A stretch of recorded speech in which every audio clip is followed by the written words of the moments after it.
11 अगस्त को पूरे भारत से बीएड अभ्यर्थियों को प्राथमिक शिक्षक भर्ती से अलग कर दिया गया। तो अगर आप बीएड अभ्यर्थी हैं और आपने इस वीडियो को खोल लिया है तो वीडियो को पूरा ही देखिएगा, वरना अभी ही वीडियो को छोड़ दें, क्योंकि लगभग सभी राज्यों के बीएड अभ्यर्थियों के कंफ्यूजन दूर हम इस वीडियो में करेंगे और सभी राज्यों के बड़े अधिकारी बीएड को प्राथमिक शिक्षक भर्ती में रहने देंगे या नहीं, इसको लेकर उन्होंने क्या कहा है इस पर भी हम बात करेंगे। वीडियो को लाइक और चैनल को सब्सक्राइब करिएगा। पहला है डीएलएड वाले कम और नौकरियां ज्यादा। ये अपडेट देहरादून से है, उत्तराखंड। यहां के अधिकारी क्या बोले हैं देखिए। सुप्रीम कोर्ट के फैसले की सत्यापित कॉपी मिलने के बाद ही इस विषय पर कुछ कहा जा सकता है। यह देखना होगा कि अदालत ने किस परिप्रेक्ष्य में आदेश किया है, उसमें किन मानकों को लेकर टिप्पणी की गई है। रामकृष्ण उनियान, निदेशक बेसिक शिक्षा। ठीक, अगर उत्तराखंड से बीएड अभ्यर्थियों को बाहर किया जाता है तो वहां पर डीएलएड अभ्यर्थियों की संख्या आई हुई भर्तियों के सापेक्ष बहुत ही कम रहती है और रहेगी। ऐसे में लगभग समस्त डीएलएड अभ्यर्थियों को जो नियुक्ति है वो मिल जाएगी, लेकिन उत्तराखंड के 85,574 बीएड प्रशिक्षित को बड़ा झटका लगेगा और इनको सरकारी शिक्षक बनने की जो इच्छा है वो पूरी तरह से टूट जाएगी। जी हाँ, और सरकार जो है वो क्या रुख अपनाती है ये जल्द ही अपडेट देखने को मिलेगी। 2019 में ही उत्तराखंड सरकार ने बीएड अभ्यर्थियों को प्राथमिक शिक्षक भर्ती में एंट्री दी थी। उत्तराखंड में बेसिक शिक्षकों के 3,000 पदों पर अभी भर्ती गतिमान है।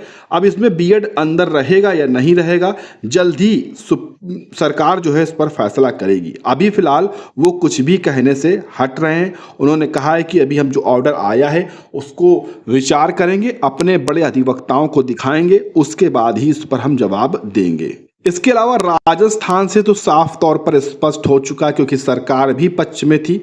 राजस्थान के सरकारी स्कूलों में 5वीं तक के शिक्षकों के लिए अब सिर्फ बीएसटीसी धारक ही पात्र होंगे। ये सुप्रीम कोर्ट ने कहा भी है, लेकिन हाई कोर्ट ने पहले ही वहां पर लागू कर दिया था। तो ऐसे में राजस्थान के समस्त बीएड धारकों को बहुत तगड़ा झटका पहले ही लग चुका था, लेकिन अब पूरी तरह से लग चुका है, क्योंकि सुप्रीम कोर्ट ने स्पष्ट कर दिया है कि एनसीटी का जो अधिसूचना थी वो आरटीई कानून का बिल्कुल पूरी तरह से उल्लंघन कर रही थी और एनसीटी ने केंद्र सरकार के कहने पर जबरदस्ती ये चीजें की। इस कारण से इसे पूरी तरह से खत्म कर दिया गया है। ठीक है, तो राजस्थान में तो बीएड की कोई भी एंट्री नहीं होने वाली है, पहले भी भर्तियों में नहीं हुई है और नई भर्तियों में तो वैसे भी अब पूरे भारत में कहीं पर नहीं होगी। अब बात करते हैं उत्तर प्रदेश की। उत्तर प्रदेश में 2,20,065 बीएड अभ्यर्थी असमंजस में हैं। जी हाँ, देखिए, सबसे पहले कि यूपी टेट का जो प्रमाण पत्र 21 वाला मिलना है उससे तो बीएड बाहर हो गए हैं। बीएड वाले प्रमाण पत्र नहीं प्रिंट होंगे,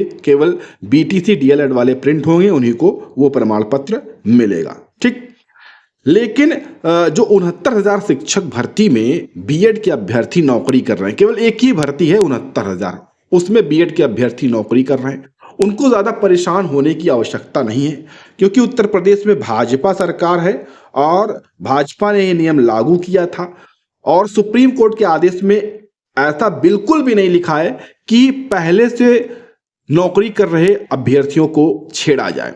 कुल मिलाकर उन्होंने कहा है कि 11 अगस्त को हम ये ऑर्डर जारी कर रहे हैं और इसी दिन से यह ऑर्डर लागू होगा, यानी कि इससे पहले जो शिक्षक बन चुके हैं उनसे कोई भी छेड़खानी नहीं की जाएगी, उनको कहीं भी किसी तरह से निकाला नहीं जाएगा। इसका विस्तारित वीडियो हमने बना दिया है, आप जाकर चेक भी कर सकते हैं। हाँ, लेकिन अब जो बीएड अभ्यर्थी हैं उत्तर प्रदेश में 2, 4, 5, 6 लाख, वो उनका जो भविष्य है प्राथमिक शिक्षक बनने का वो पूरी तरह से समाप्त हो चुका है। याद रखिए, पूरे भारत में कोई भी राज्य अब प्राथमिक शिक्षक भर्ती में बीएड को शामिल नहीं कर पाएगा। जल्द ही एनसीटी 2018 वाला जो गजट है उसमें सुधार करते हुए जारी कर देगी नया गजट। नई दिल्ली से अपडेट है। सुप्रीम कोर्ट ने केंद्र एनसीटी की अपील को खारिज किया।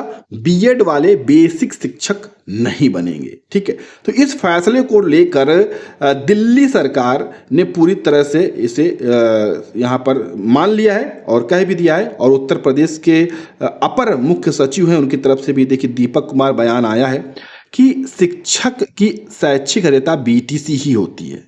शिक्षा मित्रों की कमी के कारण पूर्व में प्रदेश में बीएड करके आए लोगों को 6 माह की विशेष ट्रेनिंग देकर शिक्षक पद पर नियुक्ति किया गया था।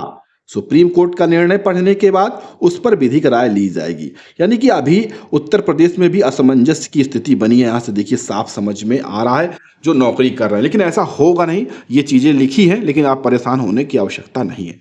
हाँ, नई भर्तियों के लिए साफ स्पष्ट है। उसके लिए अगर ये विधिक राय कह रहे हैं तो नई भर्तियों में बीएड अभ्यर्थी 6 महीने का ब्रिज कोर्स करने के बाद भी अब नौकरी में शामिल नहीं हो पाएंगे। इस चीज का विशेष ध्यान रखिएगा, क्योंकि इस पर बहस हुई भी थी कि हम 6 महीने का ब्रिज कोर्स करा देते हैं, इसलिए ये प्राथमिक शिक्षक बन सकते हैं। तभी सुप्रीम कोर्ट ने कहा था कि अगर इन्हें 6 महीने का ब्रिज कोर्स कराना है तो इसका मतलब ये वैलिड नहीं है। तो जब आपके पास पहले से ही वैलिड योग्य अभ्यर्थी हैं, बीटीसी, बीएसटीसी, डीएलएड, तो इन्हें 6 महीने का ब्रिज कोर्स कराकर प्राथमिक शिक्षक भर्ती में शामिल करने की क्या जरूरत। ठीक, तो ये जो है चीजों पर अगर बात हो रही तो यहां से अब कोई भी मौका नहीं मिलने वाला है। ठीक है, ये चीज को आप विशेष यहां पर ध्यान दीजिएगा। कुल मिलाकर सभी राज्य सरकारें ये स्पष्ट समझ चुकी हैं। उनको कंफ्यूजन ये है कि हम 6 महीने का ब्रिज कोर्स कराकर 2 साल के अंदर उन्हें अभी भी प्राथमिक शिक्षक बना सकते हैं आने वाली नई भर्तियों में। लेकिन ये कंफ्यूजन 1 हफ्ते में लगभग सभी राज्य सरकारों का दूर हो जाएगा, क्योंकि साफ तौर पर कह दिया गया है कि ब्रिज कोर्स या कुछ भी नहीं कराया जा सकता। बीएड पूरी तरह से आने वाले भविष्य में 11 अगस्त के बाद प्राथमिक शिक्षक भर्ती से बाहर हो चुका है। हाँ, हालांकि जैसे कि बिहार में, उत्तर प्रदेश में पिछले 2 सालों में प्राथमिक शिक्षक भर्ती में बीएड अभ्यर्थी नियुक्त किए गए हैं, लेकिन उत्तर प्रदेश राज्य में जहां तक मैं बता रहा हूं आपको, अभी तक 6 महीने का ब्रिज कोर्स नहीं कराया गया है। तो इन सब अभ्यर्थियों के लिए खतरा है। इनका सरकार का अब काम है कि इन्हें 6 महीने का ब्रिज कोर्स तत्काल करवाया जाए, अन्यथा बड़ा नुकसान इन अभ्यर्थियों को देखना पड़ सकता है। बिहार में लगभग 6 महीने का ब्रिज कोर्स समस्त शिक्षक कर चुके हैं। ऐसे बहुत सारे अन्य राज्य हैं जहां पर यह ब्रिज कोर्स कंप्लीट कराया गया है, लेकिन बहुत सारे राज्यों में यह कहा तो गया है कि हम ब्रिज कोर्स कराएंगे, लेकिन वो सालों से नौकरी कर रहे हैं और कोई भी ब्रिज कोर्स नहीं हुआ। जबकि नियम ये था 2018 के गजट में कि 2 साल के अंदर ब्रिज कोर्स करा देना है, तभी वो शिक्षक बतौर शिक्षक काम करते रहेंगे। तो उम्मीद है कि आपकी लगभग सभी डाउट्स क्लियर हो गए होंगे। अगर कुछ है भी तो आप वीडियो में कमेंट करिएगा, कमेंट बॉक्स में हम आपको ज़्यादा से ज़्यादा उत्तर देने का प्रयास करेंगे। और वीडियो को लाइक और चैनल को आगे सपोर्ट करिएगा, सब्सक्राइब करिएगा।